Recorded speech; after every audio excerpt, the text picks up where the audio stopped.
podcast, Deconstruction Junction. We missed a week last week because I was going through interpersonal trauma. The living of a human life will sometimes bring on all kinds of unsuspected events, and sometimes we fight our husbands instead of come to podcast, and that's just how it goes because we are loved and lovable here, and you don't get along with everybody all the time. If you have to tend to your house instead of tend to a podcast, tend to your house. That's how you restore justice and love today and every day. I'm Dr. Flo. Sorry to get so heavy at the start. I'm an online coach and mentor. I tell it like it is. I tell you not what I heard, but what I know. What I know is that you're loved and lovable. You've always been loved and lovable, and you're going to be loved and lovable for the rest of your life. And no one can change that, not even the fabulous, multi-passionate biracial who is Black biracial, who is here for another week of the show. Introduce yourself to these people, loved and lovable you. Hello, folks. That is my loved and lovable child. For those of you that are maybe new here, I'm going to hold space for the fact that maybe one of our new friends, our new Threads friends, or our new Clubhouse friends might be listening to this later on. So if you're new here, the sound in the background is my lovely kiddo, Piper. So you will sometimes hear me say their name on this podcast to try and mitigate the hollering, but today we're feeling very vocal. Right now we're talking to my dog Moose, so that's that. I'm Tara Priolo. I am your resident Black biracial multi-passionate musician. I talk about the ish that nobody wants to talk about and push you to do the same. I think that's all I gotta say. I think that's it. I think that's it. And can you explain to the crowd why did we even start Deconstruction Junction in the first place? Yeah, so Dr. Flo and I don't know if you've noticed, Dr. Flo and I like to talk. Like we like to orate, and like it's a, yeah, we do. And we ask questions about the world, and we over a year ago, maybe close to a year ago, I did a week of master classes, and then we took that to do different subjects each week. And then we were like, nah. And then Dr. Flo was like, let's just do it all Deconstruction Junction, because that's all of what it is. Like everything that we do is underpinned by this need for liberation, this want for liberation, the want for wholeness for every living human, every living person, healing 10 generations forward and 10 generations backwards. And that's, at the end of the day, that's what it is. So we bring everything to this pod that we find interesting. A lot of it lately has been politics and race and just crazy ocean shit. And climate change, so like there is a lot of that in there, but the angelfish did die, or the anglefish, the angler, whatever the fuck it was, it died. She done died. That's why the white people on the internet were crying. They were crying because the fish that usually dwelled at the bottom all of its life went all the way to the top, took its last breath, and just cast aside its life under the sun of the ocean. That was actually the sad part. And just so y'all know, we don't only talk about anglefish and the sadness of the ocean when we deconstruct. There are people who want to come on. They're in pipeline to come on right now to talk about the deconstruction of their faith, deconstruction of their politic, deconstruction of their education. A lot of us are coming out of the heaviness and the chains of our training, and we're getting free every day. And this space is about talking about that freedom. But if you see yourself, oh my gosh, my accent came out again. If you see yourself on stage with us, open door. As long as you want to come, encourage, equip, and empower, and talk about the things that are important to you. We've got at least 3 other slots available on the stage here. So definitely let us know if you're feeling saucy like us. All right, Tara, you got the first slide today. I'm going to zoom it so that you can see it. because that's ridiculous. It's so And tiny. boom. There Okay, you so go. this says now y'all are testing it because this I put in here last week and then we didn't go live. So these are new thoughts. This is fresh to me. I did not really review. Okay, people need to understand that resistance is more than the direct opposition. The vast majority of resistance is taking care of people. The only way that people can afford direct opposition is if they have the support base to do so. They can only be out in the streets if they know their families can eat. Resistance is about feeding people, not only their mouths, but their spirits. Resistance is about protecting people, not just physically, but emotionally. Resistance is about community. And we're going to come back to this topic. Hey, baby, can we make sure we're not accidentally calling someone? Okay, we're not. My child has my phone, you guys. So, and I always kind of panic because it's like, what if the child accidentally calls the police and all the police here are anyway, there's that. So I have to check that we're not calling someone. This morning we almost called Dr. Flo, so there's that. Dr. Flo would have said, "Good morning, you're loved and lovable. But why are you calling me this early, baby?" Why are you calling me? To tell you that mommy takes away everything that is fun. That's probably why they would call you. Anyway, back to this. So this, I believe, was posted in reference sort of to this boycott, and essentially, you know, and I'll bring this up again later when we watch the video on today's boycott. That really, we like, one of the things that I have been very struck by in the last, I don't know, year, as we went through an election cycle and we have really come into this, you know, this regime, and really realizing that, like, yeah, some of the things that I thought wouldn't come to pass have come to pass. That sounds like a Lord of the Rings quote.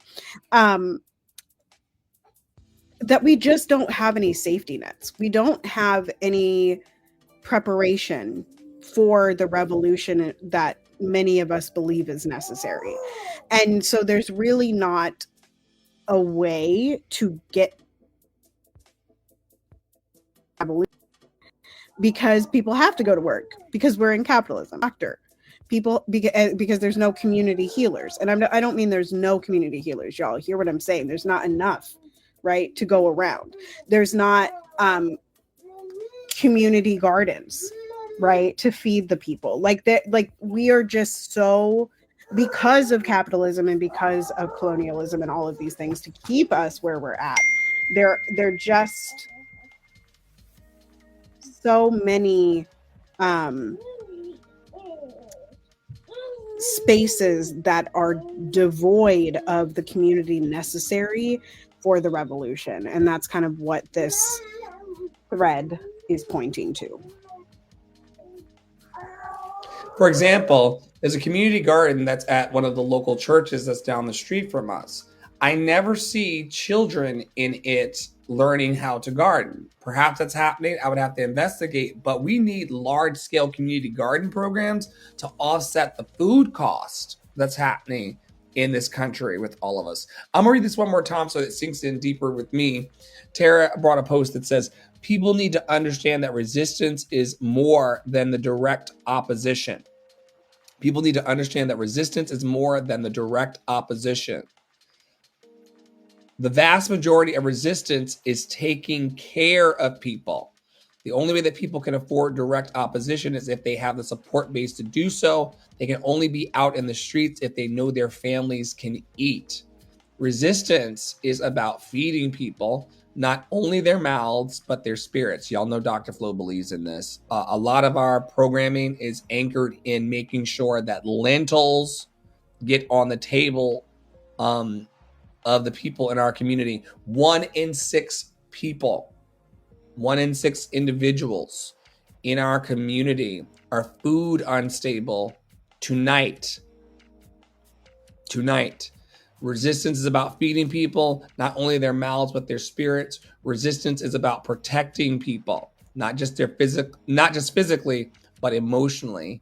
Resistance is about community. And that's why we're always here daily in Daily Boost and also Deconstruction Junction, trying to make sure that people feel seen, heard, valued, and honored in our own special way. We are not here to be emotional whipping post for anybody. We're not here to build your project for you or anything like that. And we're not trained therapists either for group therapy sessions. We are community volunteers who believe that resistance is all about community.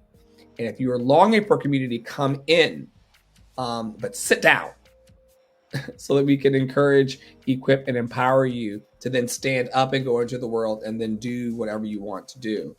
But we've drifted a bit in our society away from the need and importance of community and care for people. And I'm excited about what we're building here and what we've been building for the last 4 years. It couldn't come at a better time. Which brings me to one of my slides tonight: dead ends in community building, and also the Love and Truth Project. And make no mistake about it, folks. Community and coalition has to be something that you strive and effort for, because we're not interested, as Tara brings up often, in building a cult. A cult is a group of people who are encouraged to and believe the same thing, going in the same direction. That's what a cult is. We see present day cults currently mounting up on wings of eagles. That's a biblical reference, because they're using the wings of the eagles of religion to build this idea that everyone should be thinking the same, and that's a cult. A movement is a group of people going in the same direction who are allowed to think differently. And we're seeing in our community building here in Love and Action Network that a diversity of thought, or even a diversity of logical thinking and critical thinking, can be perceived as attack. And no one's here to attack anyone. We just got work to do. We've just got profound work to do. So I just want to talk about Love and Truth Project. I'm building it here out of Lexington, North Carolina.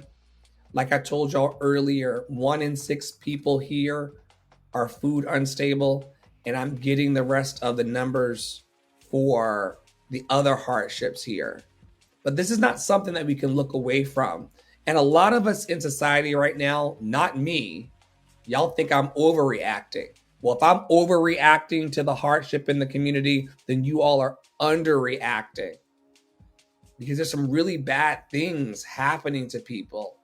I didn't bring the clip today, and I know she's a polarizing figure politically, but AOC let them have it in Congress yesterday or day before yesterday, because y'all are in here arguing about laws and executive orders, and I almost said lawlessness, because that's really what it is. When you start talking about people not being able to receive critical health care, they're going to literally die because of the games being played in Washington. And it doesn't matter perhaps to Tara or myself or anybody else who doesn't have a family that's encountering that, but for the people who are not going to be okay physically and cared for, I think it's weird. I think it's weird that there's 19,000 people here in Lexington at various levels of being cared for, and no one's really talking about it as much as I would like to see, as I think warrants 1 in 6 people not knowing how they're going to eat. Those are children. Those are women. Those are men. Those are, trans people in the community, houseless people, homed people who just are not able to make it. I've always said the food should be free. Tara, what do you feel about that?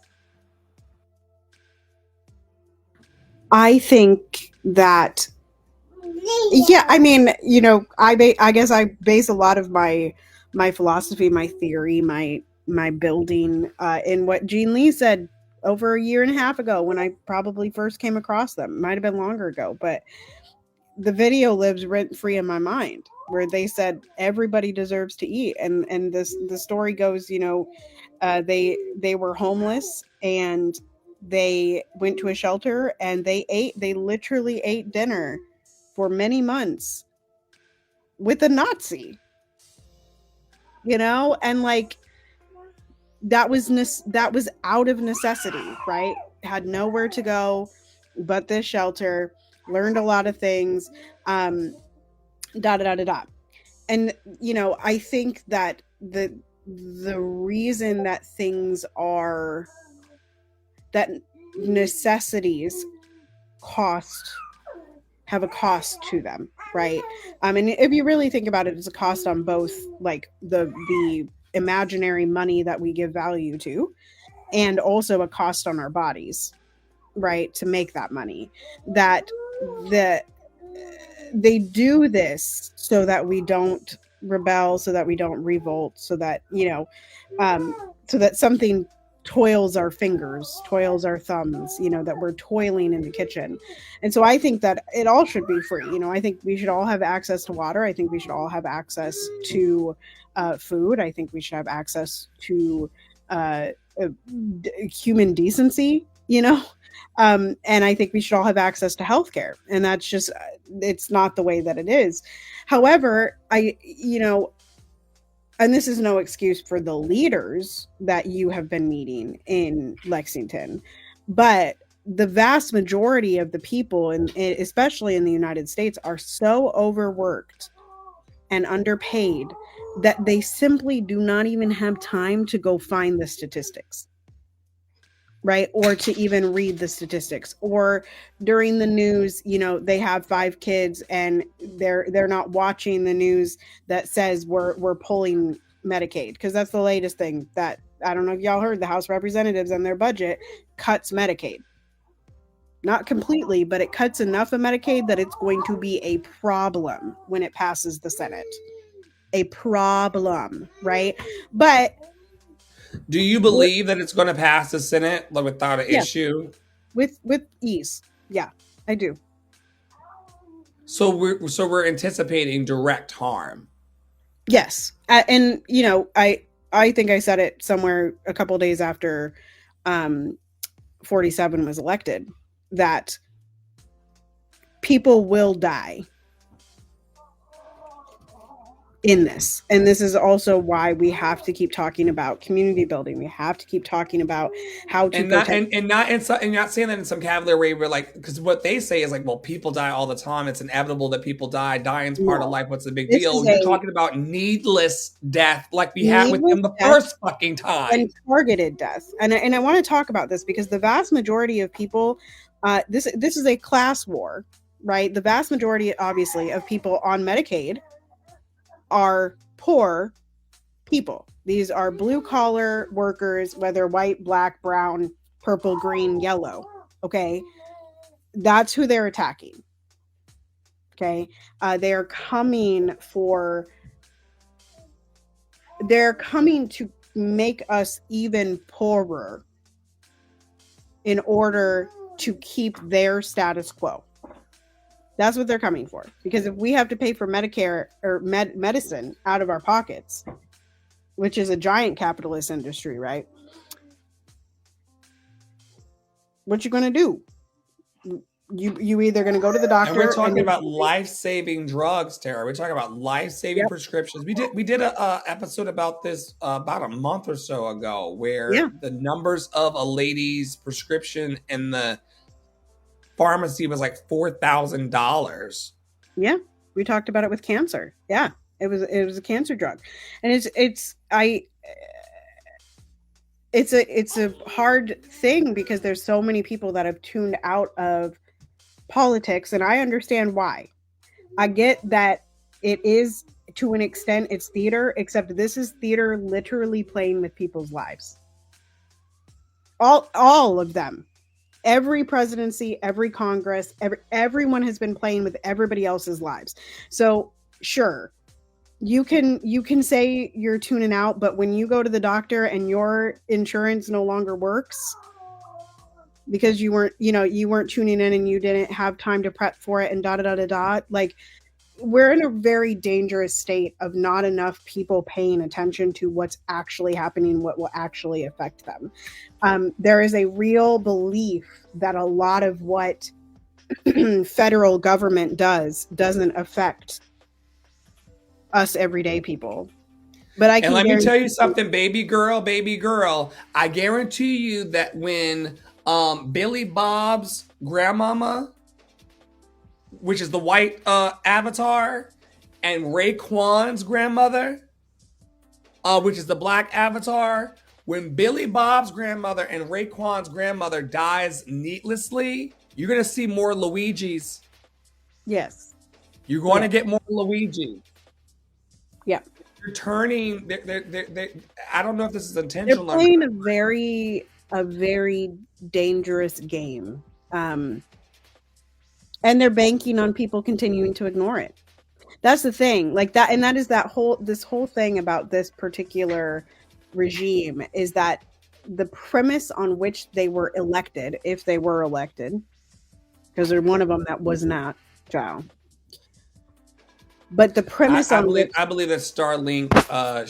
I still, the one story that sticks out to me from what you're saying is how Starlink mysteriously stopped working for certain polling machines that were connected to the satellite internet. The idea was that we would only be able to connect and get the data through specialized satellite links for rural parts of the country that were governed by Elon satellites. And at certain points during election night, it has been reported that those connected station points for the voting were disabled or disconnected altogether. Yeah. So I'm not confused. There are also people that did vote in the belief that it would help them at the expense of everyone else that it would harm.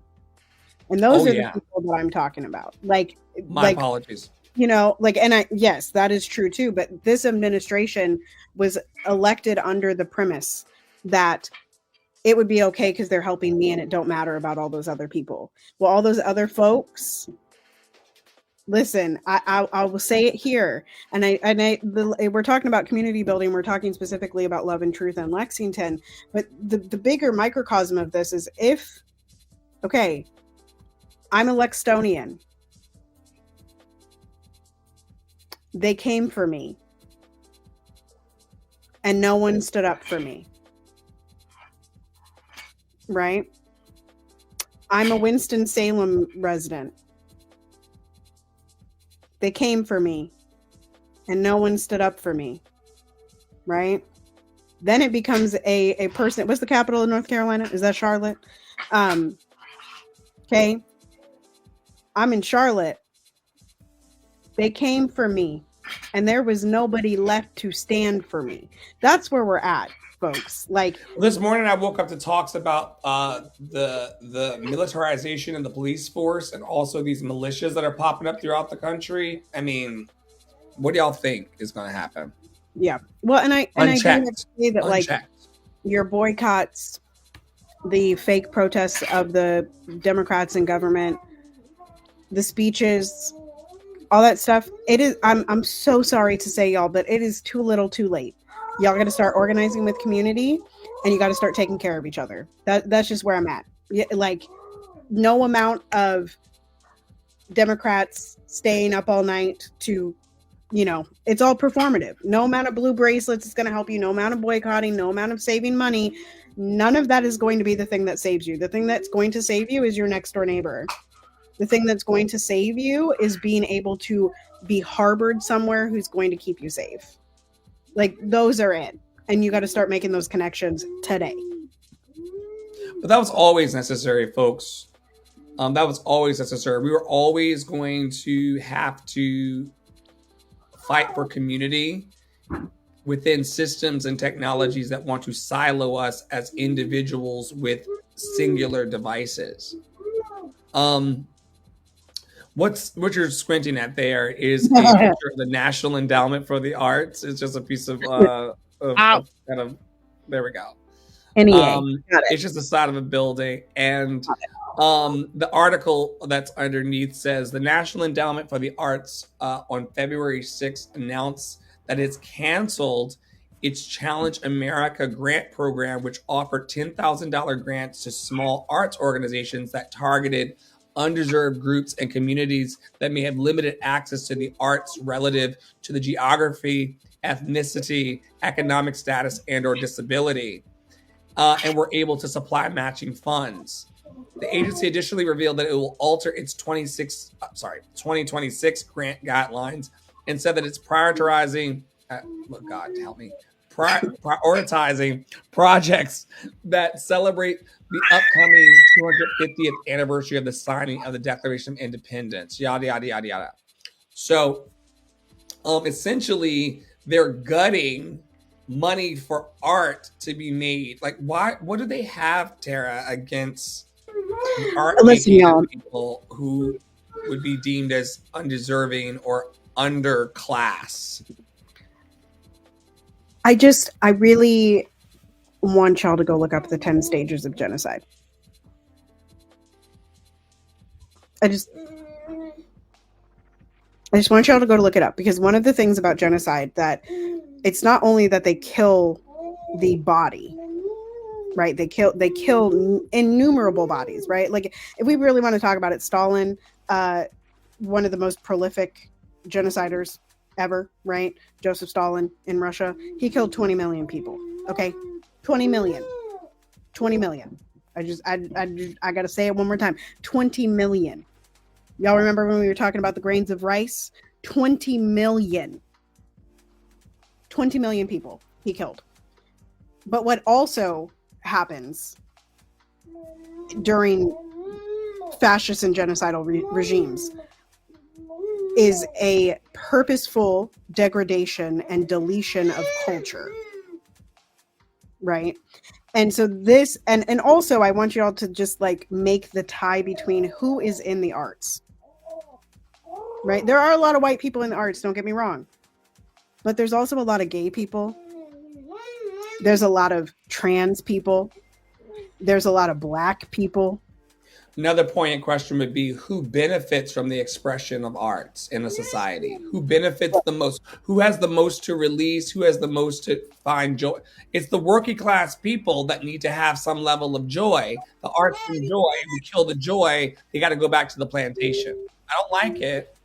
I don't like it one bit. Right. So, I mean, like, and I'll ask here because maybe this is a bigger platform and maybe I haven't asked large enough yet, and I'll keep asking, and maybe I need to be the one to do it, but like, who is reporting on the arts news? Like, because like stuff like that, like, it's mentioned a little bit, but there isn't like a Don Lemon, there's not a Joy Reid, there's not even a Rachel Maddow, right? Like, there isn't a person like that is reporting on the arts. And I really, people think that that's a yellow flag. That is a giant red flag. The things they are doing to the funding systems of the arts, the things they are doing to the Kennedy Center, the things that they are doing to museums. I don't know if y'all read the story about what happened, that they canceled this dude's thing at a library. Like, he was Black. It was supposed to be during Black History Month. Like, y'all got to realize how big of a red flag that is. Like, there are certain other things that seem much scarier, but we got to pay attention to the things that are also much more insidious and much more like going to be swept under the rug. We got to start paying attention to those things, because it's a giant red flag that they are coming for the arts in the way that they are coming. Like, and they are coming. Okay. And arts are already underfunded anyway, but we always know, and we've seen throughout history, the artists and the creatives are the ones who are usually making the most ruckus and are the change makers in society. The beat poets, the drummers, right. So many societies. About Palestinians and how, like, when awareness was being raised on TikTok and beyond, a lot of that was through music. Like, I came across a Palestinian playlist on Spotify. There were a couple sounds on TikTok itself that went viral in support of Palestine. There were filters right? That's a form of art. There, you know, like there was so much of the culture, right? And paintings of the olive branches, of the olive trees, and you know, these things that are so important, um, that are arts based, that lead movements. And so, you know, it's not that we're in addition to the movement. We are the starters, the middles, and the ends of the movements. I want y'all to go to look up Stravinsky. I want y'all to go look up Phyllis Wheatley. I want y'all to go look up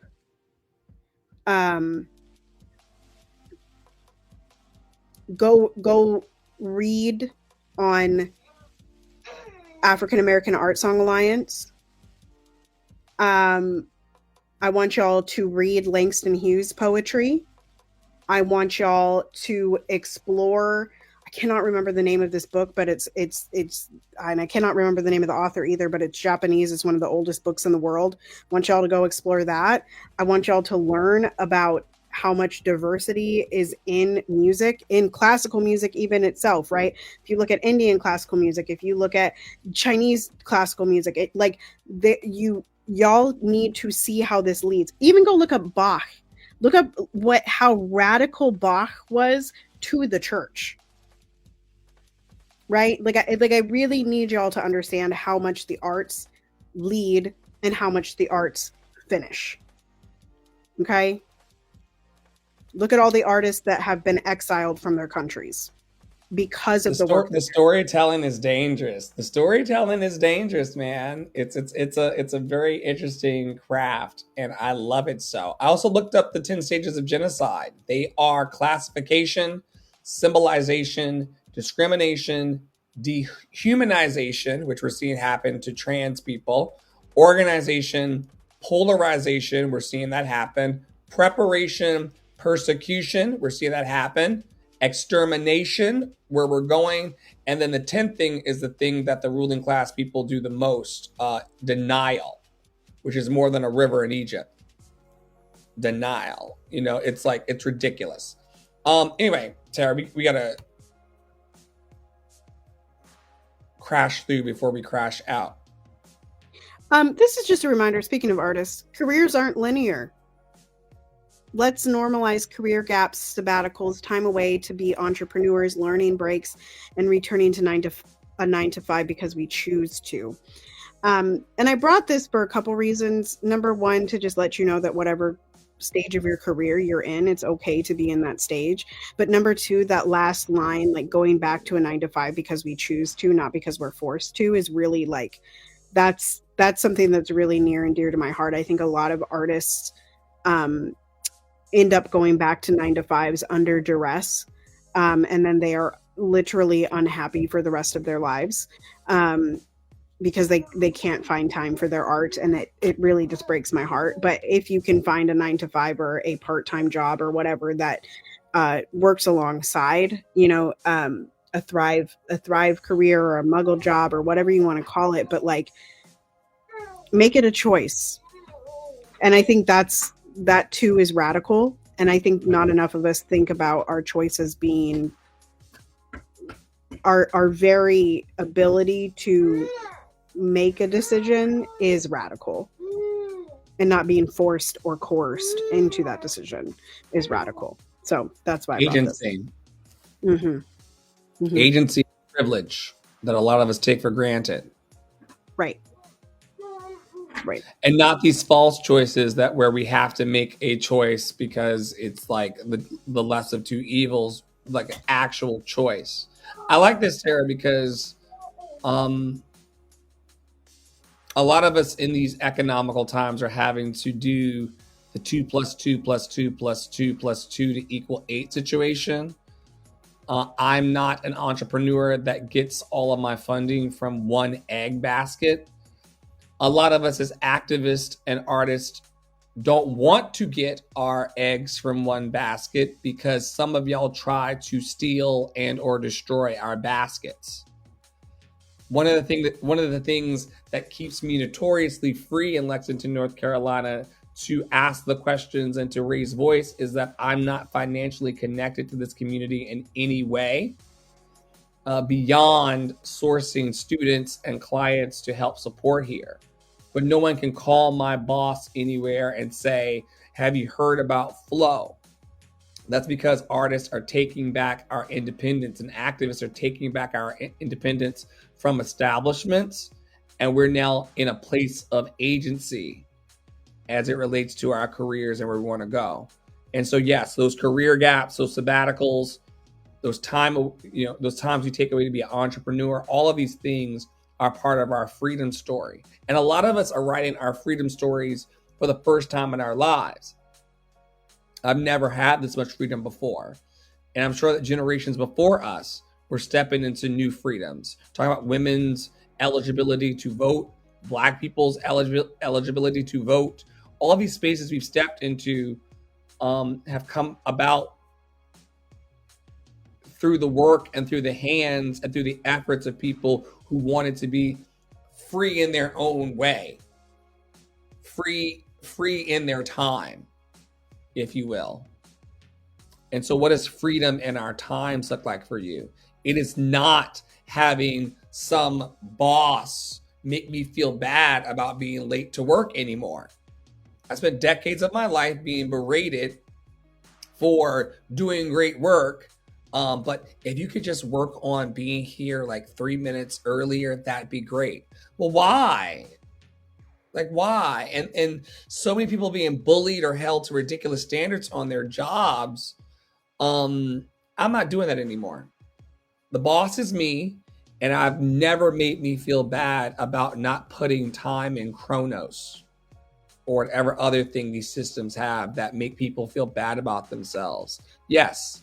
Let's normalize career gaps, sabbaticals, time away to be entrepreneurs, learning breaks, returning to a 9-to-5 because we choose to, not because the man is on our ass. I want to talk about forgiveness briefly as we move through this deck tonight. All I'm going to say, y'all, is that forgiveness is necessary for community building. I'm not the poster child of forgiveness. I'm quick to cut. I have a fuck you in my pocket right now for anybody who needs it. However, if you want to be in relationship with people, and you actually want to build something that's bigger than yourself, you're going to have to cultivate whatever forgiveness looks like for you. And what I was sharing earlier in the day was that because people are actively forgiving me daily, I'm also becoming a more forgiving person because there's a grace thing that's happening. We don't talk about grace a lot because grace is usually something that's extended into spiritual circles or religious circles. But the grace that Tara and I have for one another in life, day by day, as just humans on the planet, is a real thing. And if we don't have the grace and we don't have the forgiveness, we're not going to build the communities that we say we want. And a lot of us say we want to be held and loved and cared for, not without forgiving some shit. What say you about forgiveness, Tara? Watching my child attempt to ruin another one of my earrings. Anyway, it's one of my hoops, and they're currently. Oh, that's better, baby. If they destroy it, are you going to forgive them if they destroy it? Yes, I am. Nothing else to do with a 10-month-old. Yeah. Right. Yeah, exactly. Yeah. You're so funny. Get it. So to me, what I was going to say is that, we said this earlier in the week that like forgiveness is for the person doing the forgiving. It's not for the person receiving the forgiving. And what I want to say is that I do think that like this idea of forgiveness and grace really plays into one of our main themes here, which is the openness. And Dr. Flo and I have really been toying with this openness over the last month or so of like, how open are we to receiving people in various states? How open are we to like going to places to see what's happening? How open are we to attending shows? How open am I to talking to someone that I feel like has scorned me who's going to act like everything is completely peachy fine. Do I forgive them, or do I keep holding on to this thing about, what they did to me or what they could do to me, right? And so I do think that, like, it, in a lot of ways, like, that forgiveness is about openness. It is about going somewhere, even with people that you don't like, knowingly, people that you haven't seen growth in, or people that you haven't seen do the things you want, and forgiving them for that, and being open that there might be another path to take with them. Yeah. And it is necessary to community building, because we're not always going to get along like that. Like, I think some of y'all think that community means that, like, everybody's la la and happy and nobody fights and nobody, like, has hard conversations. And I would tell you that community is exactly the opposite. It's exactly the opposite. And if you are in a place where everybody's telling you yes and everybody's, like, clapping for you and doing that, you should question if you're in a community or if you're in a cult. Mm-hmm. Mm-hmm. Yeah. Yeah. Mm-hmm. Because a true community is going to challenge you. Right.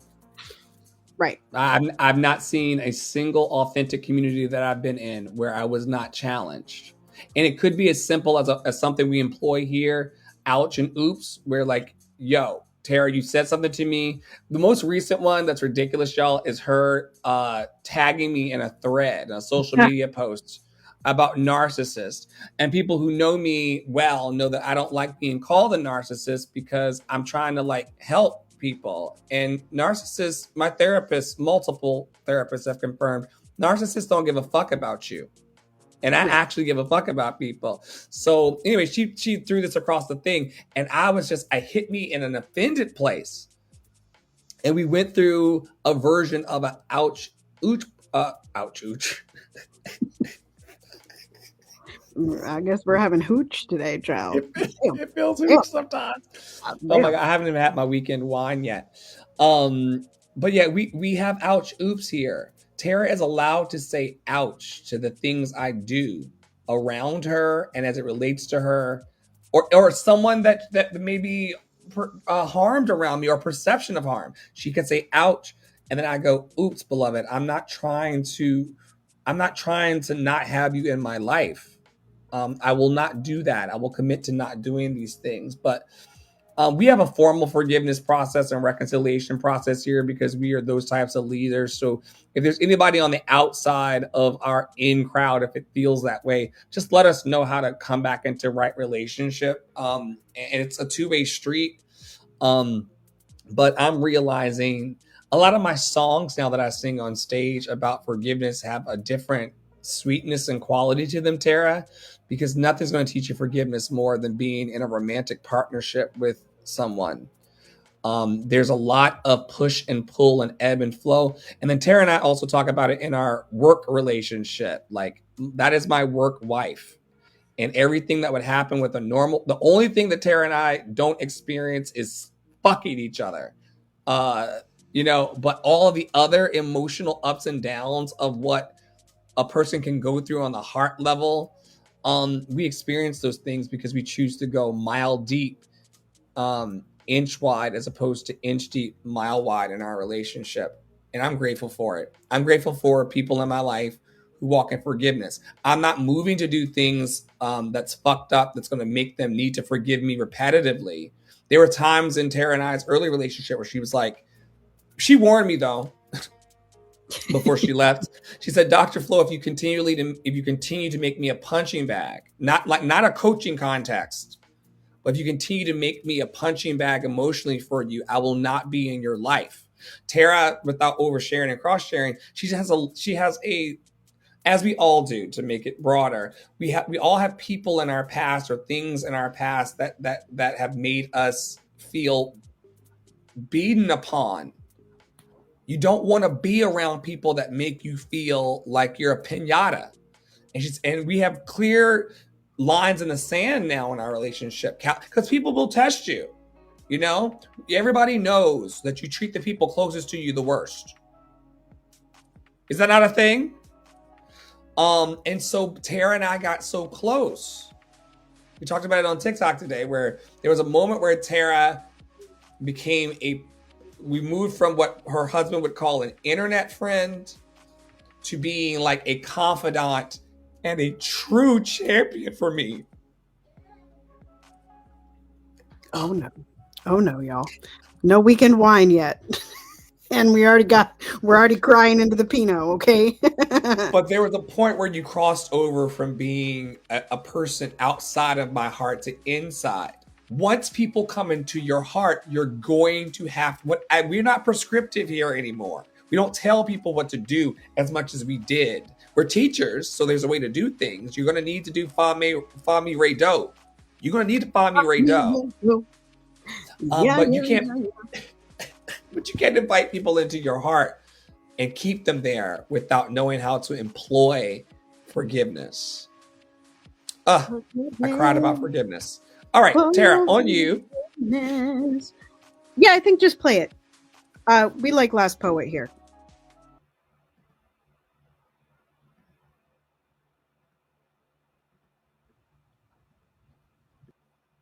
I just wish some of y'all would come out and just say, I don't want to be revolutionary. I want to maintain the status quo. I want safety, security, and predictability. It's okay to say that. If you say that, you alleviate me the struggle of trying to actually help you understand revolutionary ideals. And I don't even have all the answers. We're learning together right now.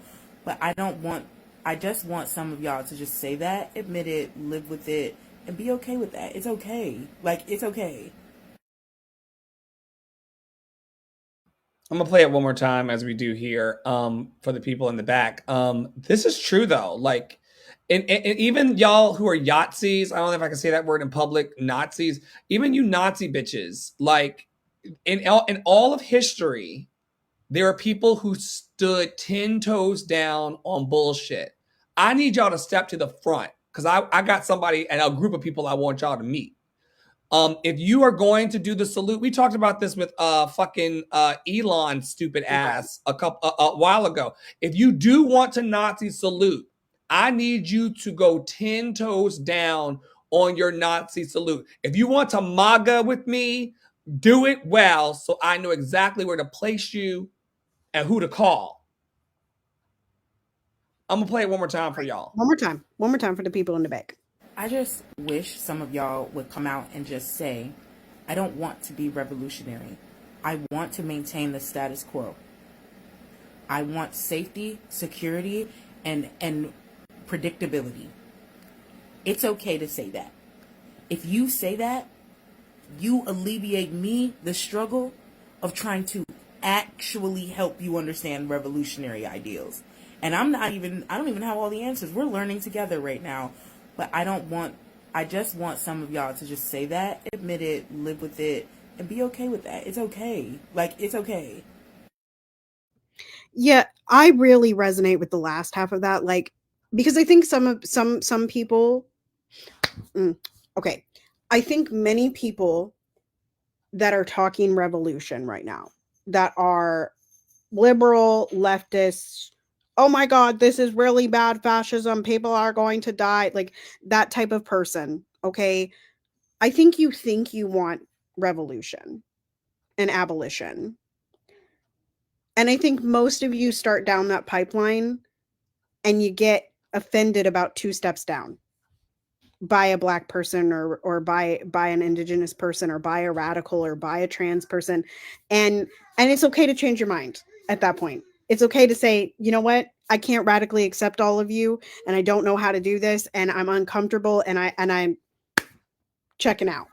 But like, y'all got to stop lying to yourselves and to us, because we put a lot of energy into you and a lot of expectation into you, and we want to move the world into a better place, but we can't do it if we're busy over here having meaningless arguments with you because you're in our comment section trying to call us out for the way that McNair is spelled. We can't do it if you're in the comment section hollering at us because you think we were preachy that day. We can't do it in the comment section if you're like, But that wouldn't have happened if it was a group of Black people. It don't matter. We're talking about the situation that we're talking about. Stay on topic, undistracted. And again, it is okay if you get into it and you're like, I'm checking out. Boycotting is the most I can do. I'm checking out. I'm gone. Cool, babe. Have fun with your performative activism, but don't call it that. Don't call it activism, and don't call it radical, and don't call it revolutionary, because none of that is revolutionary. None of it. None of it. Do we have the boycott in this deck, or is it not in this deck later? It's in this deck. It's still coming. It's still coming, baby. I was about to say, because I got plenty to say about this boycott today. Mm-hmm. On today. All right, so we'll get there in a second because we'll get there in a second. So that's a teaser, y'all. I want to talk quickly about AI and the arts. There's still a bunch of artists that are scared of the arts. There's a bunch of creatives that are scared of the arts. Tara and I have been infatuated. I think it's a fair assessment of this app called Threads. For the last week, we've been talking to a lot of strangers and bridging a lot of pathways to awesome. But I've seen a fear of the new, a fear of AI out in the world. And a lot of painters and published authors and creatives. The latest thing today, there's an app called Sonos. I'll figure it out. But there's an app that essentially you can put a prompt in and it will just write a whole song for you, backgrounds and all this stuff. People are going to win awards and become famous from creating with this technology. I don't want to put one of the people that we do enjoy in our network on too far of a blast in the social media. And wow, that is so small. So let's get our magnifying glasses out. Dear You're the one with the glasses. Holy moly. Oh, there it is. Okay. So at the top, you just have to trust me, folks. This is ridiculous. Okay. So just, did you bring your magnifying glasses to class? Listen, I was like, maybe I need to get an actual prescription. Oh my God. No, just trust me what it says. From AI consultant to coaches, what's your biggest hesitation when it comes to using AI in your business or coaching programs? That's at the School of AI says this. And Tom C. Vanden Bosch says, oh, this is a good question. The stigma that we aren't thinking for ourselves, and that's why we're using it. This is one of the biggest hesitations. The belief that it's unethical. The environmental damage that it does, i.e. how much water use is involved in having access to AI. Of course, that's for cooling of the processors and the computers that are spinning out all of these computations for us. And then the last one was, second to last, the fear that all of our work frameworks, unique perspectives, and skills would be discounted if we train AI on our signature frameworks only.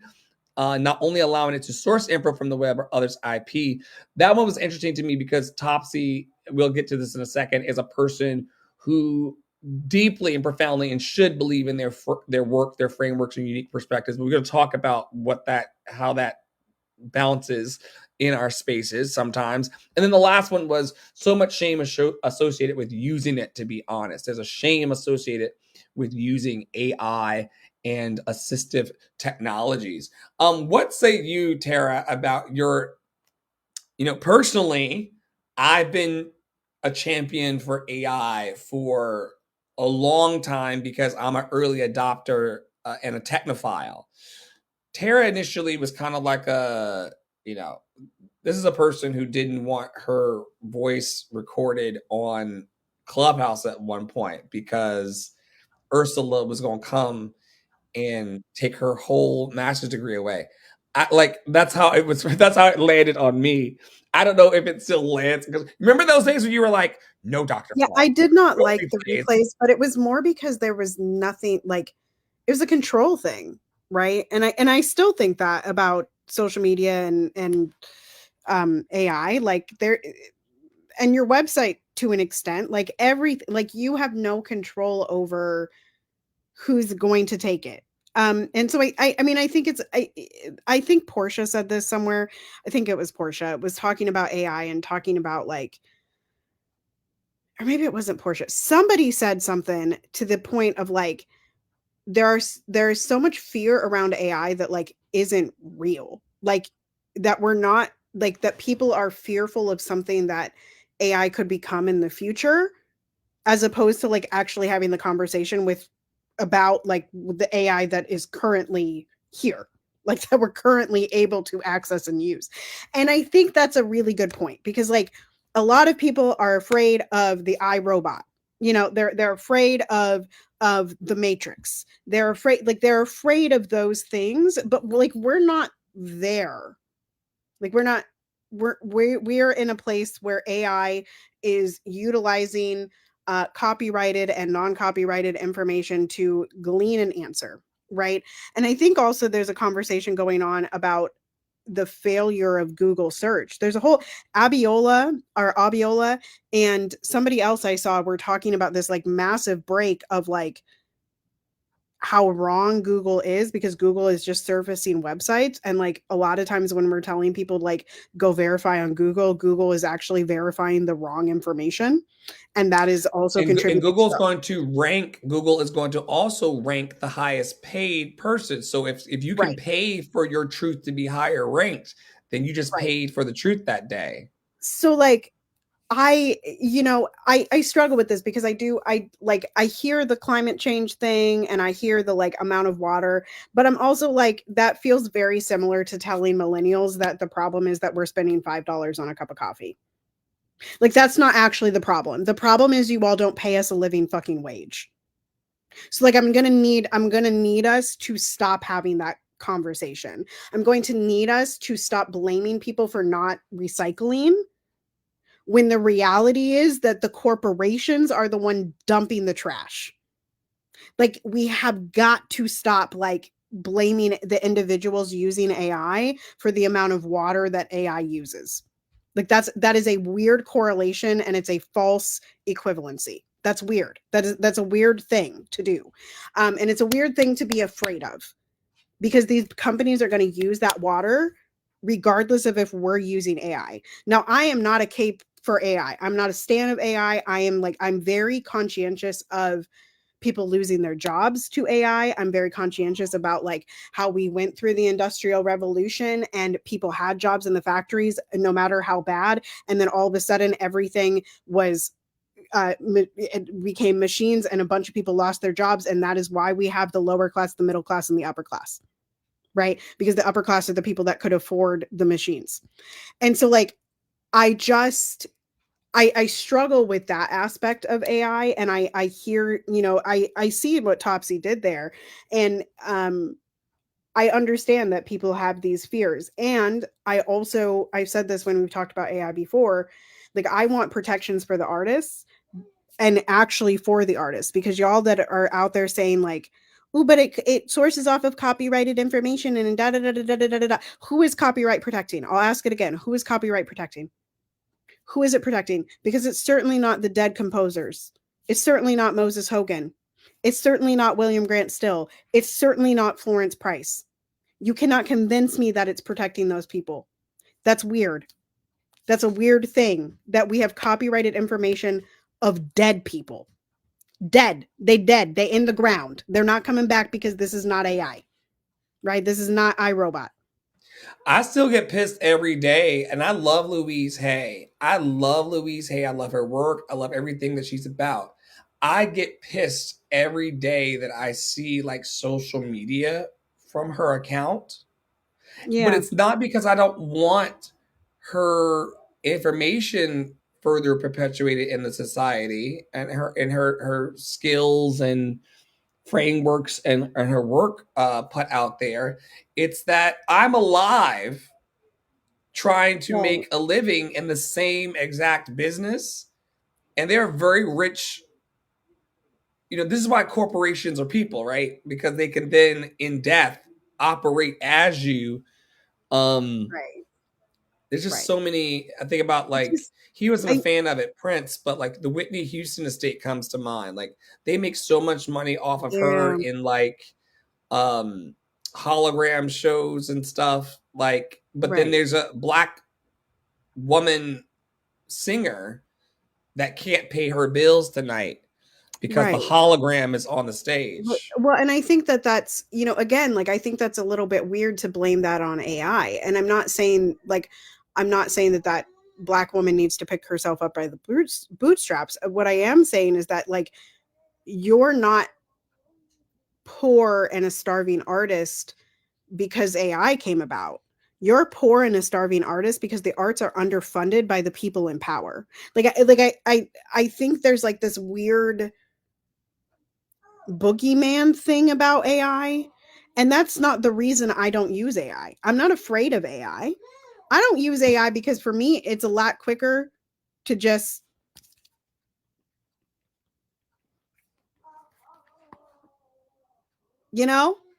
than it is to figure out what my prompt is, hope that the AI writes it in my tone of voice in something that I don't have to edit too much, and then post it.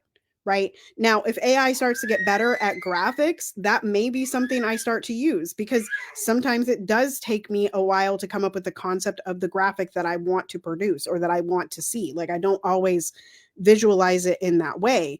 But certainly with my writing, like, that's not something that I use AI for. But it's not because I have any of these particular fears that, again, I think are acting as boogeymen covering the actual problem that we need to be addressing. It's just it's a scapegoat to not talk about the actual meaningful things, I guess, is what I will say. We look like we're listening to Poppy. I think. Okay. So, yeah, y'all, I'd say, I mean, I see a lot of people that are like fear, and maybe this is one of those points that Topsy says, like, my God, I see a lot of people that are a little bit scared of like admitting that they use AI. I will admit, I used AI to glean, like Dr. Flo did it the other day, of like, oh, I need these, economic career, like foolproof careers of economic crash. And I did that, and I actually gleaned something from it. Now, do I think that I will ever use AI to like write a program for me? Probably not. But that is because I am so intent on my authentic voice. That being said, have I used AI as a contract writer and then edited it? Yeah, for sure. Because that's not my zone of genius. And I think like what people are really afraid of is that they're not going to be as good as the AI in their zone of genius.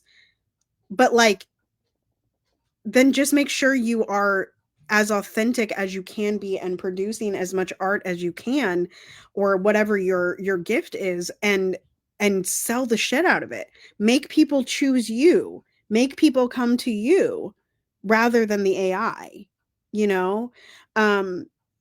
More compelling stories, more Yeah. compelling energy. Like, you need to step it up, girl. Dr. Flo can have an AI script written and read that, and maybe it's compelling and maybe it's okay.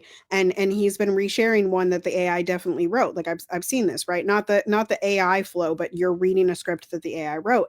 But those of you watching that know Dr. Flo and have watched Dr. Flo's other reels, you know that his authentic speaking without the script is more compelling. It is the reason that you send him the money. It is the reason that you want to book with him. It is the reason that you see his thread of, like some GIF that the AI did source, right? Because you typed into the search engine, but it is the reason that you find his personality there.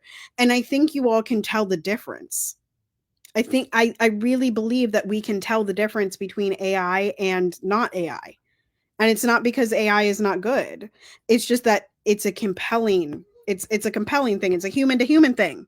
We know what's human. Well, yes and no. Like, Tara is the head of a fabulous foundation called the Paolo Foundation, emerging, and part of its services package to me, as a flagship talent, is this app called Captions, and that app can actually produce AI versions of videos for me.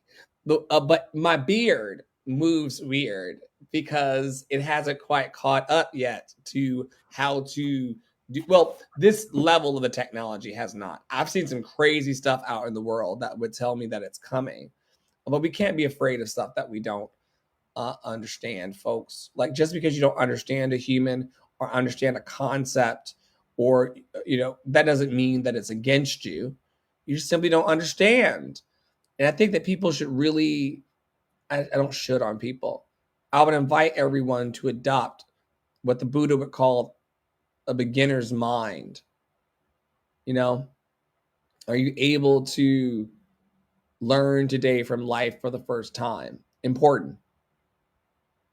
And speaking of learning, or the fall therein. The fall of Hillman talk. There's a little thread next that you can go to. That's going to be really, oh God. Okay, this says, Hillman Talk is a fake university started after a professor of African American Studies, Professor Barlow, who works at a real uni, shared her course intro video on TikTok and went viral. Then a bunch of real professors decided to offer free classes under Hillman Talk, but it quickly went south after too many cooks got in the kitchen. This is from Francesca. And to kind of finish the story, where it went after this thread was essentially a whole bunch of people were mad at this Black woman who quit her 6th grade teaching job, took out a trademark on Hillman Talk, and was like presumably going to make money off of someone else's labor. And this is also a weird thing that I don't know if you see this on threads, but I see this thread all the time that's like, please stop stealing my work. Like, at least credit me. And I'm like, y'all, we done been on this earth for thousands of years. There are no original thoughts. Like, let them steal it. It's never going to be you. That's weird. So anyway, so this lady, I can't remember her name, but she done trademarked it, and she thought she was going to make money, and then she apologized to everybody because she was acting like a grifter, and she had some beef with this other lady named Jasmine, who we love Jasmine. I think the mixer is tonight. If you in Atlanta and you have not gotten your tickets and you want to go hang out with Jasmine and all the people from, they're going to be there at the Atlanta Hillman Talk mixer, okay? But has removed the Hillman Talk name. So essentially, I think what people were actually mad at, that got confused and started to be personal attacks on this Black woman who was a teacher, was that the idea of Hillman Talk, what Dr. Barlow accidentally inspired, was a whole bunch of people releasing knowledge that is only gotten behind closed and locked doors to the public. And I think the grifting nature, or the want to make money off of that, was not in the spirit of the original ideology. It just got confused with a bunch of people saying this lady was stupid for quitting her job because she ain't got no plan. She did have a plan, it just didn't work out. That's what I'll summarize and say.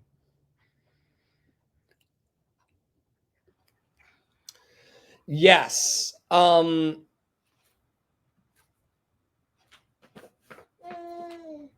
texting.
All right. I am back. Hello. And I just Mayhaps. Mayhaps. Here, I will give my thoughts on the whole controversy.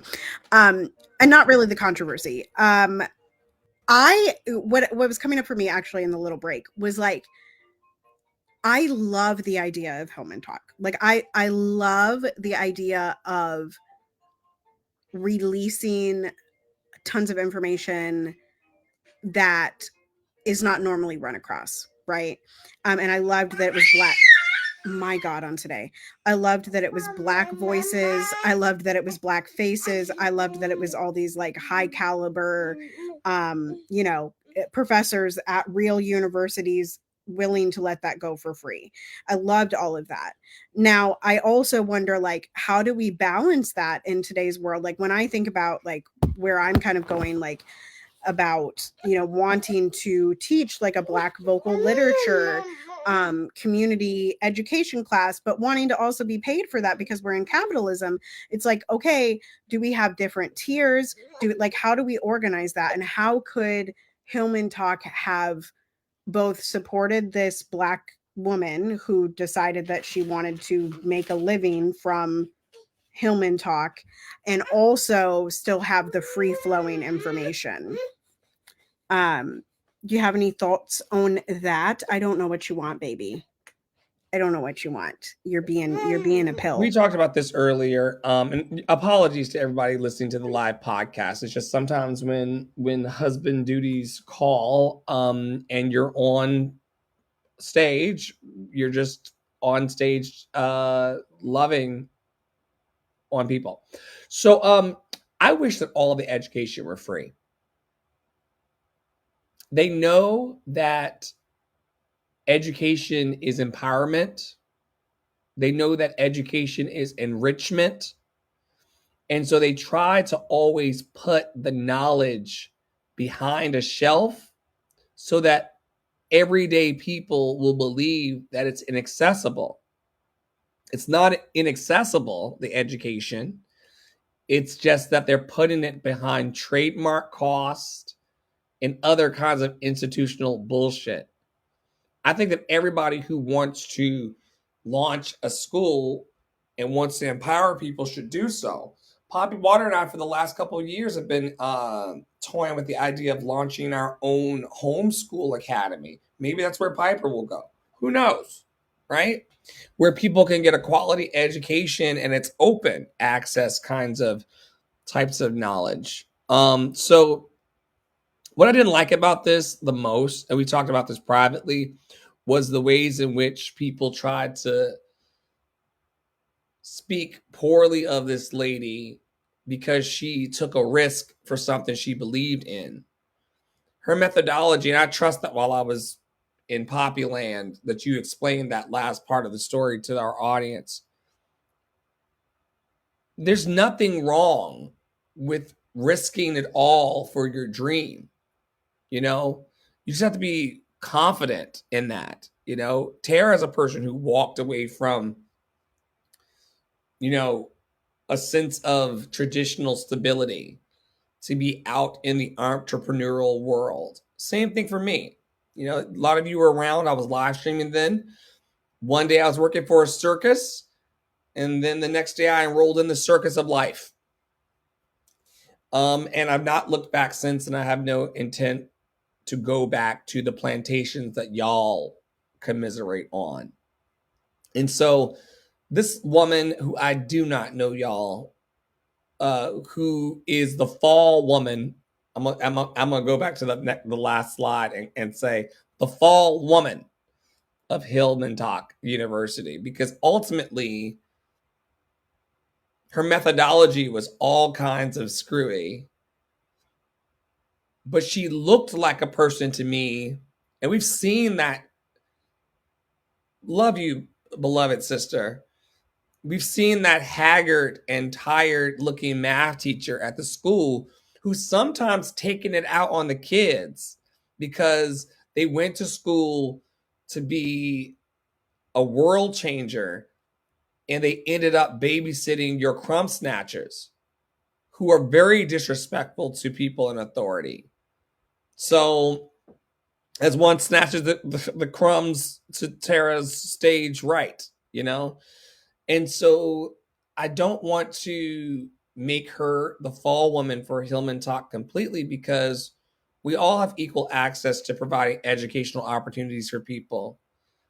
Each one teach one kind of vibes. And we often don't take that opportunity because it's hard work, right?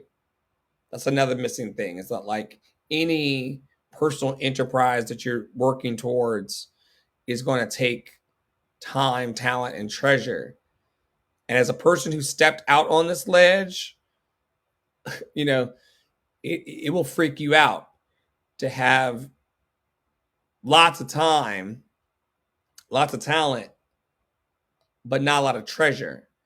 And I think we got to be honest with each other about how, you know, society makes money important, and it just simply is. And sometimes you crumble under the weight of your own brilliance. This is just a funzie. Today, we are exploring a historically black resort town in Northwest Michigan by the name of Idlewild. I don't know if you can read that. This is an incredible community. It has an incredible history that some people know about, some people don't know about. You may have heard of the movie Idlewild, you know, with Andre 3000 and all them back in the day. I'm really excited to be here. This is like a great source of just inspiration, black outdoor recreation history. It's really incredible. If you've been following along, you know that I'm at an artist residency, which is actually about 60 miles north of here. And I really want to make some work about Idlewild, so I came here to get some research done. I came to the historical center. It is closed, so we'll have to come back, but I'm still getting some good inspiration for sure. This place is just magical. This is my first time here in the wintertime. I've been a couple times in the summer, and it just feels so good. I'm definitely going to be talking about Idlewild more, posting about it more, giving more history as the time goes on and as I find out about it, because even being here, it just feels so good. Side note, I haven't seen another person of color, let alone a black person, in 5 days, so being able to turn right on MLK Boulevard, refreshing to say the least.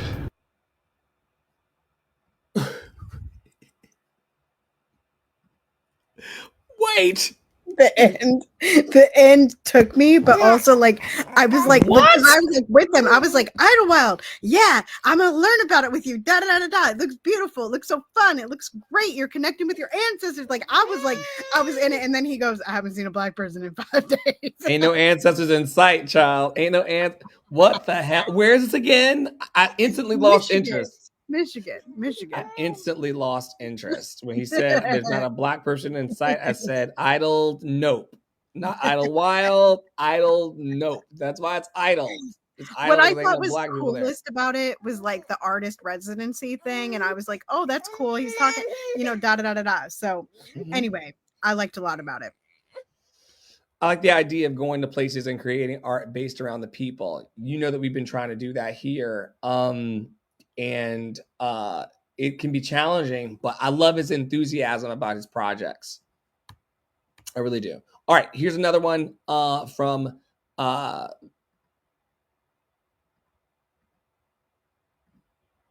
something about Baby Bangs getting on a live and saying the Democrats keep sending her, and I quote, the ultimate ID politics villains to argue with. And she's not going to argue with a black trans woman on the internet because she knows how that works. She's going to lose in regards to Cat Black and her. Is really making my asshole itch. It really is. Because that comment and the maniacal laughter during it shows that you think this is a motherfucking game. In the midst of there being, at least that we know of, 2 black trans people who have been killed, Sam Nordquist, black trans man, and then Tahiri Broom, black trans woman, didn't even make it to 30. And you're talking about arguing on the internet. This isn't fucking Street Fighter. This isn't Pokemon motherfucking Go. This is real life. And I'm getting into trans people's business right now. I am. You could tell my sis has to shut up, because that's typical. You just amplify, retweet, etc. But that has me fucked up. That has me fucked up. And I want to bring attention to this, because these conversations, I feel like what happens online is we think this is like an echo chamber, or it just is existing here. No, these conversations are happening in tandem and within the context of real life shit happening. This drama and the issues that Kat Black was bringing up about trans people and trans people access to gender affirming care and trans people who medically transition happening at the same time as 2 Black trans people are found dead because they got killed, one getting tortured for over a month. They're not separate from each other. They're not separate from each other. And I'm trying to find it. I'm trying to find it. Because for people to get on here and resort a Black trans woman talking about issues that affect her and have been affecting her for however motherfucking long. Resort that shit to, this is the Democrats' ultimate identity politics villain? You're gonna put a Black trans woman in the same sentence as a villain? Everyone should be really motherfucking careful about the conversations and the words they're using in conversations. And I think that's what's getting me really fucking hot, is this shit is not just arguments. A lot of the stuff online, I'm finna get emotional. A lot of the stuff online, it's not just arguments. It's not just arguing. It's not just trying to get a one-up. This isn't fucking Street Fighter. Mind you, this was the type of shit Kat Black was trying to talk about from the very beginning, was simply talking about her experience and fear and danger that trans people who medically transition, Black trans people who medically transition and seek gender affirming care and just attempting to live, go through. And in the midst of that, referring to her as a fucking identity politic villain, as we are also learning of 2 Black trans people who have been brutally murdered and taken. It's pay attention to the context in which these conversations are happening in. And if you find yourself feeling like and registering a lot of these dialogues and discourse online as just existing here, or just existing in the fucking books you read, or just existing online, just existing within your circles, literally go touch some fucking grass. Smell that shit. Eat that shit. It's bigger than all this, and it's bigger than motherfucking Democrats and Republicans. Oh my God. Shut the fuck up. I'm going to end this video by saying I'm sending love to Kat Black. That video really had me fucked up. So if I'm speaking out of turn, you can let me know. But I'm sending love to you and to Sam Nordquist and to Tahiri Broom and just all Black trans folks right now. Like,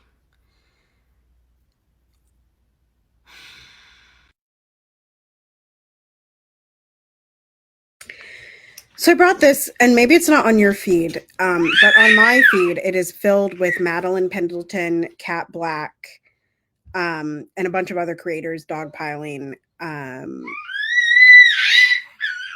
TikTok. And TikTok is like, and then there's like, Christina has another video that is basically about like, this same thing, which is like, this is none of this is happening in a vacuum. These conversations that y'all are having online, none of it is happening in a vacuum. And it's one of the reasons why I'm pretty adamant that I'm responding to what's happening like in the actual world, as opposed to responding to internet drama. Because like, if we're not talking about Sam, what are we doing? If we're not talking about and calling out the racism of the people that some of y'all respect, and you're having trouble clocking racism in people and in the way that they speak, like, we got to be talking about that. And so I liked Christina's video because it was just a moment of like, and it wasn't like a snotty go touch grass. It was like a legitimate, like, y'all need to get off the internet and go see what's happening in your community, right? And she, like I said, she has another one that's like, because there's somebody that's coming for Crutches and Spice, and then there's people that are doxing that person in Crutches, Piper, in Crutches and Spice's name. And so it's just like, TikTok is the wild, wild west right now. And I think we can all do with a little more of what's actually happening in the world. Yeah, so that's all. That's all. Reflection on TikTok drama. Yeah, my feelings on this is to leave trans people alone. Yep. I never understood the mental illness of individuals who, like that baby, intrusively insert themselves into the lives of Father Flo. I'm joking. But people who, because this is not even the same, I shouldn't even do that. But folks who step into the lived experiences of people who are different than them and then seek to do harm. I'm not sure that I believe in hell anymore, but there's a special place in hell for y'all, because why would you want to ruin someone's day? We talked about Sam Norquist on this show before. This is a person who went to rural New York to find love as a trans person. And the fact that y'all don't believe that other humans and trans people deserve love and companionship, and you would turn the seeking of that love and companionship into a month of torturing another human, I'm not abiding any of that bullshit, because it's exactly what it is. And good on this human who I'm going to follow later. What is their name on social? This one? Yes. This member's just speaking. X Tina. I'll send you her profile. Thank you. You've sent we've highlighted them before. If not, you sent me plenty of things from this person. I like their courageous voice. Has a podcast with Shaheem, who we have featured on Adopt a Black Artist. Their podcast is called Uncultured. Very nice. I like a bold voice. I like a person who's not afraid of saying the things. Under fascism, people like this must be protected and backed.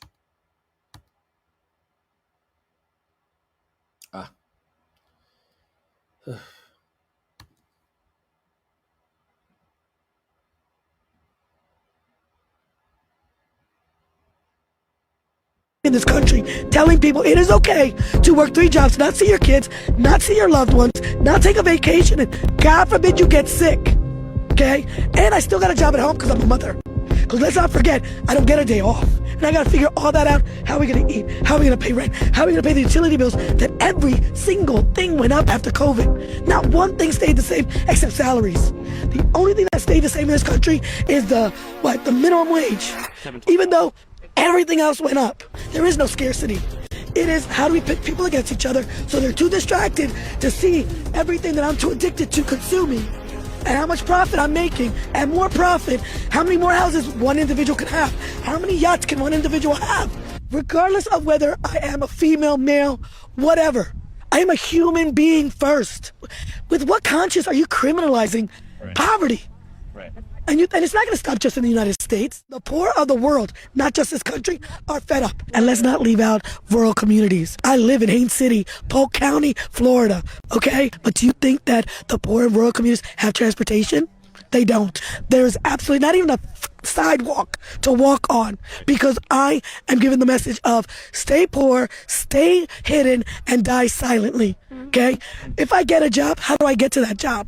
If I even get it when I'm in a rural community. There's something wrong in this country telling people it is okay to work 3 jobs, not see your kids, not see your loved ones, not take a vacation, and God forbid you get sick, okay? And I still got to...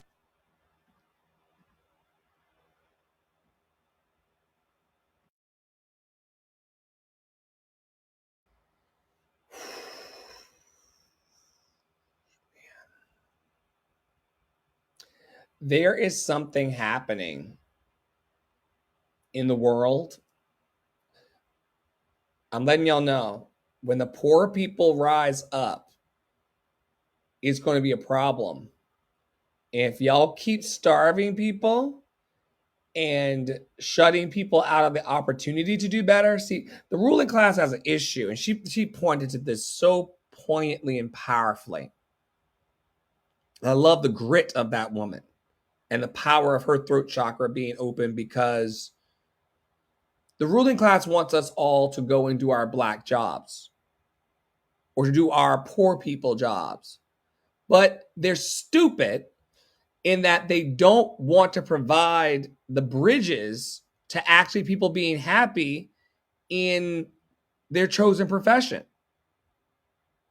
I am of the opinion that people who are satisfied with what they're doing and have access to going to the job would not have an issue with doing that. But she's speaking to people in rural communities who can't get and maintain the work because of a lack of an infrastructure to provide for poor people. Essentially, you're supposed to walk your way out with or without shoes,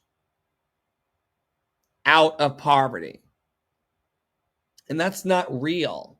In the same way that, well, I'm not even gonna put this back on me. All I'm gonna say is either we're really trying to help or we're not. And the people of all colors are waking up to the ineffectiveness of our government, the ineffectiveness of the people in power that are supposed to create conditions. Isn't that what they're sworn into? To create conditions of care? Isn't that what a civic duty is to all the people? What do you think is going to happen? If you had to, what are you are a strategist in your own right. What are the other pundits and strategists? And y'all should know Tara consumes way more political content and culturally driven content around this than I do, because it frankly depresses me. I do surface this stuff in community and on my own. I'm not trying to put my head in the sand. I just take in a bit less than Priola does for my mental health needs. Tara listens to What a Day every single day, and I also do New York Times, and I also do TikTok, and I also do Threads, and I also do Don Lemon. Like I get a lot of my political news. Okay. What struck me most about this person's video was the die silently. And so if I had to say what I think is going to happen is that, and what has already started to happen is that poor and disabled people are no longer going to be dying in silence. And that's going to look really messy. And it's going to make a lot of y'all with even a little bit of privilege, like even that extra $50 a month after bills, it's going to make a lot of y'all uncomfy. And you're going to be faced with a choice. And those of us that are sitting in positions of privilege are going to be faced with a choice of, are we going to actually help or are we not? You know, are you the person that watches the lady try to put something in their car who's disabled and can't quite reach it? Or are you the person that walks over and actually helps them? You know, it really does get down to something as simple as that. In the same way that this boycott, right? Are you the person that just boycotts and doesn't pull people in? Or are you the person that actually says, you know what, folks, I need to go to Costco before this because I'm going to run out of da-da-da. Are you going to be out of anything? And the person says, yep, I'm going to be out. Let's go together. Or let me pick that up for you. You want to Venmo me, blah, da, da, da, da. Like, y'all can work this out and make it a community endeavor instead of an individualistic endeavor. And I think that's the choice. Like, the choice is, are you going to maintain your grip and your clawing to colonial capitalistic false comfort, or are you going to turn into community? And I think poor people and disabled people and marginalized people and oppressed people are absolutely going to make the decision to move into community. And that's going to be a problem for those of you that are on the fringes of that. And I hope that you choose community. That's all. I hope they do too. I hope they do too. I mean, it certainly feels better than the alternative. Let's skip this one and get to the boycott. I have to go in about 15 minutes. But this is an important story. We'll link it perhaps in the show notes. I'll send it to you, Dr. Flo. Just because I have a student in 30, so I got to clean in 15. Boycott. I've been trying to tell people this for weeks, for literal weeks. And now I finally have the words to actually put to what I'm trying to talk about. So many thanks to Christiana, who literally gave me the language of what I've been trying to express for weeks. So going back to the conversation we've been having about boycotting, there were so many people trying to overtalk me when I was trying to make my point about boycotting. And that is boycotting or intentionally withholding our dollars as a community really and truly only works if we have the communal support to support it. And people kept over talking me. Oh, just boycott. Oh, you're not about that life. Just stop shopping there. Just stop going there. And I kept making the point that there's too many people who that's not an option. Too many moms and dads and family members to some of these places that we want to boycott. That's their only grocery store. That's the only place where they can pick up their prescriptions. That's the only place where they get their essentials. And many people within our community have no choice but to rely on some of the bigger places that we're trying to boycott simply because those places are able to deliver where they live. And for weeks I kept saying, we need to have support for those folks who A, may not have another choice, or B, may not have any better options. And Christiana reminded me of the Montgomery bus boycotts and gave me the phrase that everybody wants the revolution, but nobody wants the bake sales. That's exactly it. Everybody wants to be MLK standing at the podium saying all of the things. Nobody wants to be the group of people, mostly Black women, who were doing the bake sales to fund the Montgomery bus boycott. Everybody wants to be the star of the movement, the star of the moment, the big name. Nobody wants to be in that group of planners who are actually putting together how they were going to do this in a way that these boycotts or these movements could be successful. And that is what I've been struggling with for weeks, y'all. That too many people want to be the center and the face of movements. Not enough people want to be the funders, the supporters, the builders, the maintainers, the upholders of these movements. It's time for us to really have a conversation about how we support community, because community is not just kumbaya and holding hands. Community is accountability, but community is also support, reciprocal support. And it is vital that we start these conversations now before more things fall apart, while we still have some measure of power and some measure of voice, while we still can connect and reach each other. So what does that mean? Everybody take the opportunity to learn from past movements. Head to your library, get your library card out, head to the history section. It also means circling up and finding your community, getting to know the people who live directly near you, and offering support and help when needed, i.e., hey, can I help you carry some of those heavy groceries? Hey, let me shovel your walk one week and you can shovel mine, or you can mow my grass another time. But it also means looking out for the most vulnerable. It means giving folks who don't have options other options. It means getting creative. It means getting innovative. It means getting connective. Maybe it's time we stop looking for the next big leader and become the next big movement together. Just a thought. No notes. No notes. No notes. Yeah, left no crumbs. The only thing that came up for me during the share was people think that I want to be the movement leader, but I know that is a heavy lift. I would rather be at the bake sale because, number one, they got cookies. They got cookies, and they probably got that good pie and that good cake. Y'all, so like, oh my God. So like, why? Yeah, we're gonna figure it out together. Yeah, Justice for Charles McNair. Oh, sorry. Yeah. No, I'm so I sorry. loved that video. Because it gave some action steps at the end, but also just like it encompasses all of it that we're talking about, and we've been talking about all day here on DJ. It just like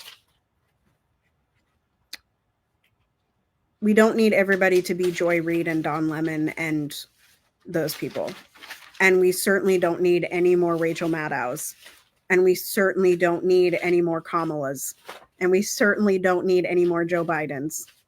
We don't need more leaders or perceived leaders. We literally just need to invest in community, whether that's in person or online. And no notes. Go watch the video. We'll link it somewhere. We'll send it somewhere because it's great. It's great. Yep. That being said, if you are a leader and you're out there, by all means lead. However, if you're not a leader, you need to be coming under leadership to actually build community and get it going. Y'all don't want to follow or lead, and that's the problem I have. All right, folks. Justice for Charles McNair. Y'all know we've been working on it. I got a story coming out in Love and Truth about Justice for Charles McNair. I did see their presentation last night. I support their efforts and all of their beautiful gowns. Ceasefire now continues in our hearts and in the world. I saw a video recently of Trump trying to turn this into Trump Gaza. It was satirical in nature, but it's really rude to the loss of life. I'm building my Love Revival and Academy to serve the bellies and the hearts and the spirits and the creative spirit of folks. Check that out through the website. I'm looking for artistic personnel who want to build independent creative theater around the message of being loved and lovable. Would love to have your audition. And also, we're looking for people who want to come on stage and share in this space with us and also our podcasting spaces. Audition on the website. We are looking for Black artists to adopt. We know that Black artists need resources, and there are people who are neglected yet talented in our community. We need their names, phone numbers, and emails so that we can help support them and bring attention to their work. Tara has students in her studio. I got to send you money soon for this. Who are looking to continue their musical studies. And their family fell on tough times, but they are very talented and deserving. So we're working on a goal of $200 a month to keep this family in music lessons. Poppy and I contribute, Tara contributes, and the community does as well. Jump in to support. And as I said earlier, for the Love Experience, I probably should put this a different place in the deck. I'm hiring people who want to use their diverse talents for love to create music, theater, and arts, and to feed the 1 in 6 people in town here who are food unstable. Women, children, men, they, thems, and people who are loved and lovable. I'm also teaching people all over the planet how to use their voice and how to open up their hearts to the good in their lives. If you're interested in coaching with me in performance or spiritual matters or life coaching and accountability practices, social media management, the list goes on and on. Just tap in.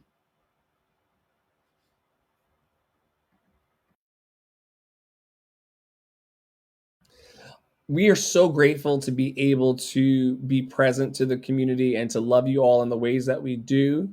Tara is transitioning into a night of teaching as a facilitator of music education and the voice.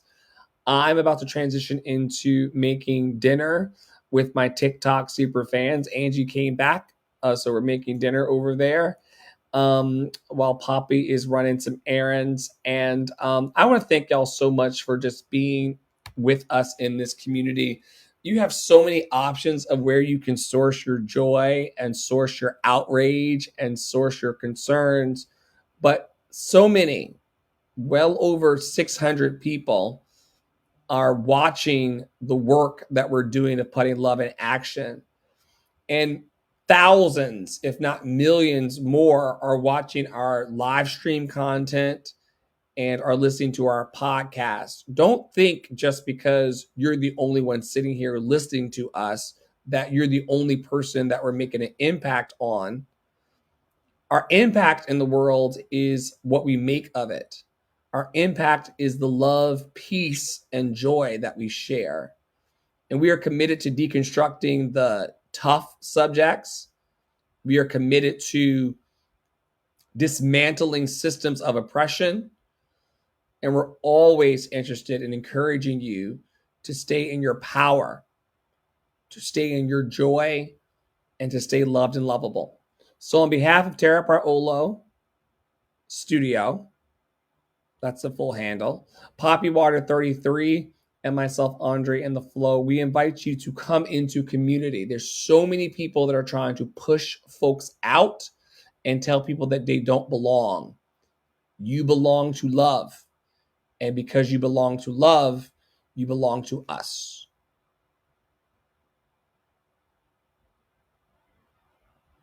That would be the play out. She's doing We Are Family. Bye, y'all. We Peace. are family.